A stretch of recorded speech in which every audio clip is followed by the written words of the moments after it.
दोस्तों, जैसे कि आप सभी को पता है, आज है विजयदशमी मतलब दशहरा। और आप सभी लोगों को विजयदशमी की हार्दिक हार्दिक शुभकामनाएं। और मैं उम्मीद करती हूँ चाहते, लेकिन मैंने पर्सनली बो रखा है, तो अगर आप में से किसी लोगों को चाहिए भंगजीरा तो मेरे से संपर्क कर लेना, मैं आपको दे दूँगी थोड़ा चटनी बनाने के लिए। और भंगजीरे की फसल हमारी रह रखी है, उसे क्योंकि बोया जाता है। तो ऑलमोस्ट हमारी जो कोदे की मंडाई है फिनिश होने वाली है। और एक जोड़ी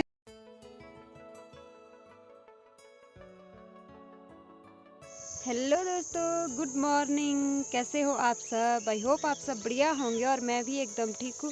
दोस्तों, आप सभी लोगों को मेरा प्यार भरा प्रणाम। मैं रीनू बिष्ट आ गई हूँ एक नई वीडियो के साथ। और आज मेरी वीडियो की शुरुआत हो रही है मॉर्निंग के 9:30 बजे से। और लोकेशन है जंगल, जो कि आप मेरे पीछे देख सकते हो।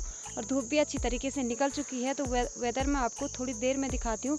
उससे पहले दोस्तों जैसे कि आप सभी को पता है, आज है विजयदशमी मतलब दशहरा। और आप सभी लोगों को विजयदशमी की हार्दिक हार्दिक शुभकामनाएं।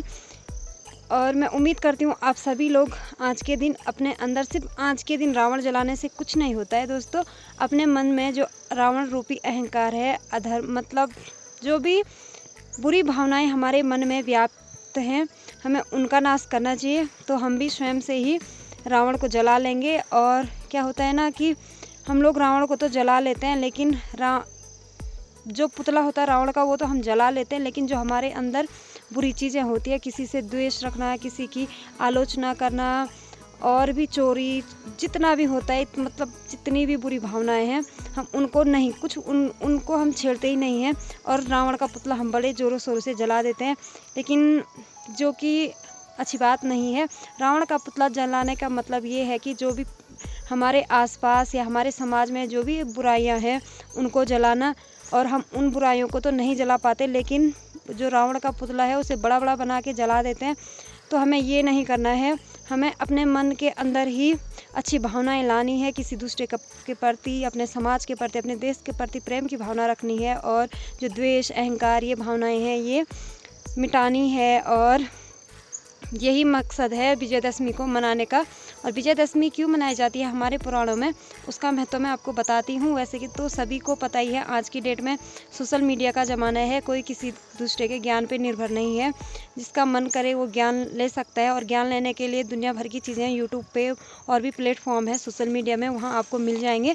लेकिन अगर मैं अपने चैनल पे वीडियो बना रही हूँ तो मेरा भी फ़र्ज़ बनता है कि थोड़ा थोड़ा विजयदशमी के बारे में आप लोग को बताऊँ। और दोस्तों, विजयदशमी आज ही के दिन भगवान रामचंद्र जी ने रावण को मारा था। और उसका अंतिम संस्कार, मतलब रावण को तो मार दिया था नवमी और अष्टमी के जो सायंकाल में है, लेकिन जो अंतिम संस्कार है वो दशहरे के दिन हुआ था रावण का। और अधर्म पर धर्म की विजय हुई थी आज ही के दिन। तो हमें भी कोशिश करनी है कि हमारे अंदर का जो रावण है, हमारे अंदर की जो बुरी भावनाएं हैं वो जल जाएं, उन्हें हम समाप्त करें और नए ज्ञान के प्रकाश की ओर चलें।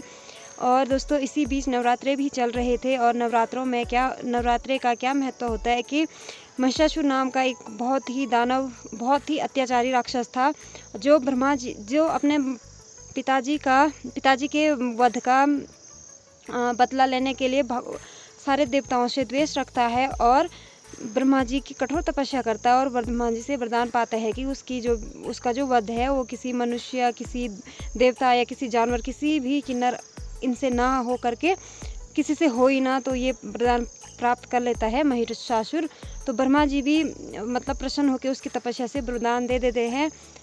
और फिर क्या होता है कि जब उसका वध कोई नहीं कर पाता, कोई देव, कोई मनुष्य नहीं कर पाता है, तो फिर सारे देवता इकट्ठा होकर अपने जो भी अस्त्र शस्त्र हैं माँ दुर्गा को देते हैं। और माँ दुर्गा की मदद से महिषासुर का वध किया जाता है, क्योंकि जो महिषासुर है वो औरत को बहुत ही कमज़ोर समझता है। और अहंकार के चलते वो ब्रह्मा जी से, नारी से अपनी मृत्यु का वो नहीं मांगता है।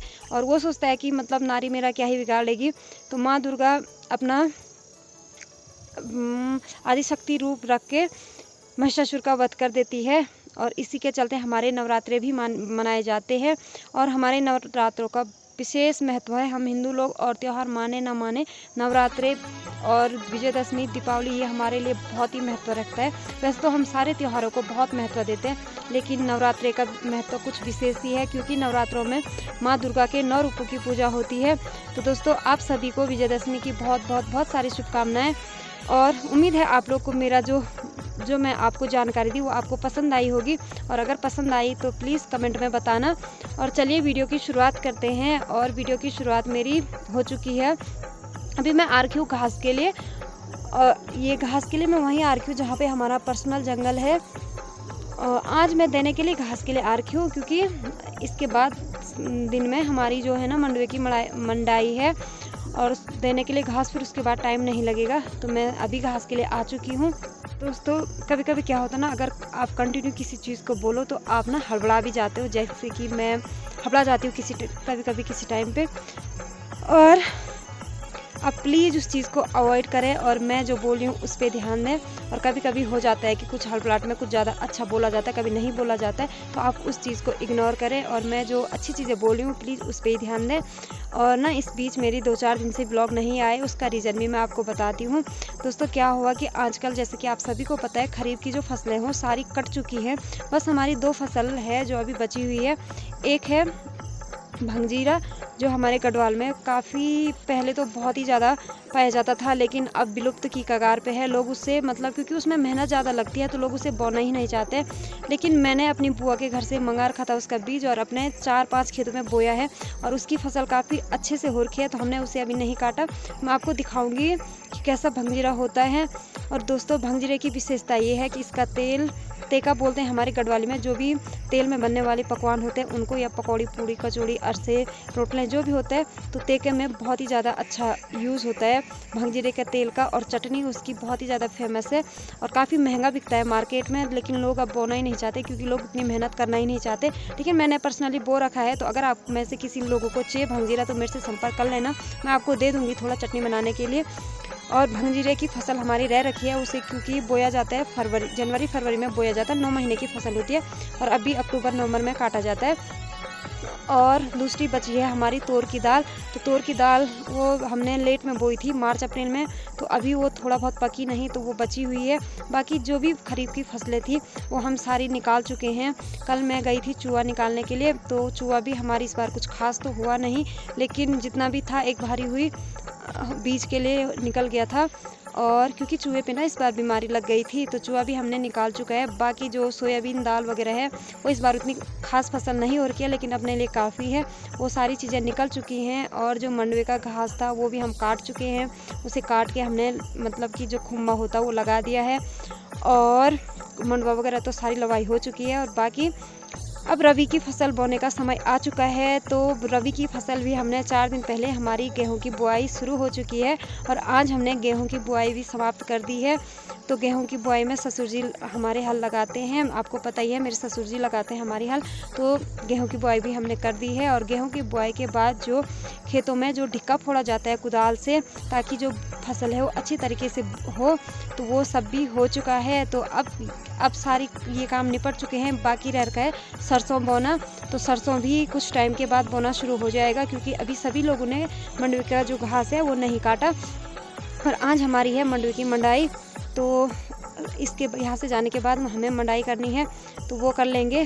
तो दोस्तों, अभी ना काफ़ी लंबी वीडियो हो चुकी है, तो मैं फटाफट घास बना लेती हूँ, क्योंकि जिसके लिए मैं आ रखी हूँ, नहीं तो मुझे देर हो जाएगी। तो चलिए वीडियो में आप लोग एंड तक ज़रूर बने रहना, देखते हैं वीडियो कैसी बनती है। मैं पूरी कोशिश करती हूँ कि मैं टाइम दूँ अपने ब्लॉगिंग को, लेकिन कई बार नहीं हो पाता है।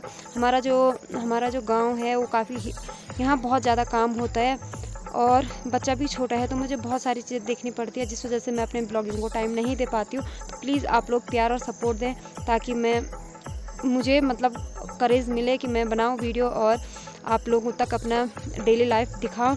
तो आप लोग प्लीज़ सपोर्ट करें, तभी ये काम पॉसिबल हो सकता है। तो चलिए शुरू करते हैं आज।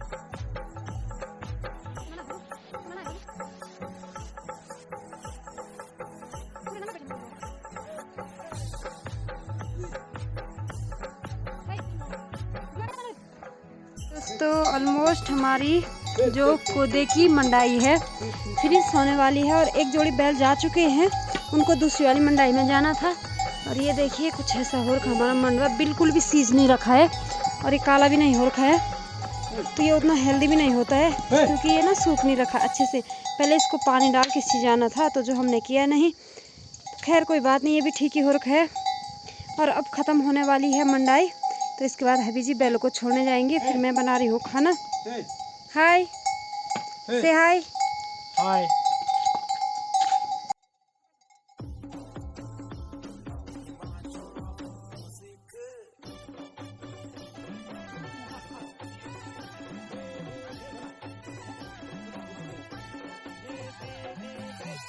तो जैसे ही ना मंडाई हो जाती है ना, उसके बाद बोला जाता है कि फटाफट इसका ना इसे इकट्ठा कर लेना चाहिए, नहीं तो जो अनाज है ना वो भाग जाता है, ऐसा बोला जाता है हमारे पुराणों में।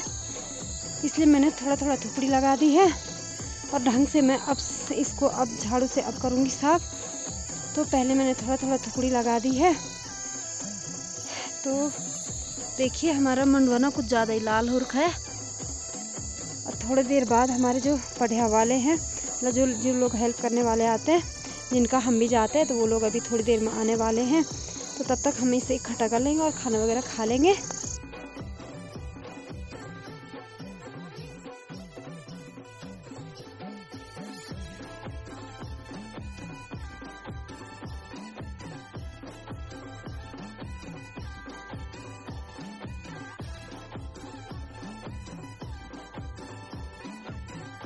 दोस्तों अभी मेरा ब्लॉग कंटिन्यू हो रहा है रात के 9 बजे से, और खाना वगैरह हम लोग खा चुके हैं। तो शाम को ना उसके बाद मुझे टाइम नहीं लगा, क्योंकि आपको पता ही है हमारे मंडवी की जो मंडाई थी, मतलब कोदे की दें थी, तो इतना टाइम लग गया कि रात ही हो गई थी दें करते करते। और फिर उसके बाद ना मैं जो कोदे का जो भूसा था वो सर पे, पूरे सर पे जा गया हुआ था, और मुझे ना इचिंग सी होती है उस भूसे से। तो इसलिए मैं थोड़ी देर पहले नहाई, खाने बनाने से पहले नहाई, और फिर उसके बाद वैसे ही हो गया, खाना वगैरह बनाया, तो टाइम लग गया थोड़ा। मैं सोचा रात में ही कंटिन्यू कर लेते हैं ब्लॉग, क्योंकि कभी भी मैंने रात में वीडियो नहीं बनाई, तो आज मैं सोचा बना देते हैं आज। तो आपको कैसी लगी मेरी वीडियो आज की? तो उम्मीद है आप लोगों को पसंद आई होगी। तो दोस्तों अगर आपको वीडियो पसंद आई तो प्लीज़ वीडियो को लाइक करें, कमेंट करें और बताना आपको मेरे विचार कैसे लगे, और आप लोग इन विचारों को अपने अंदर लाओगे या नहीं लाओगे, प्लीज़ कमेंट में बताना। तो चलिए ठीक है, आज की वीडियो इतना ही रखते हैं। कल मिलते हैं एक नई वीडियो के साथ। फिर से आप सभी लोगों को विजयदशमी की हार्दिक शुभकामनाएं। तो इसी के साथ कल मिलते हैं एक नई वीडियो में। जब भी मिलना होगा एक अच्छी वीडियो के साथ आपको मिलते हैं। बाय दोस्तों, गुड नाइट, टेक केयर, जय माता दी, जय श्री राम।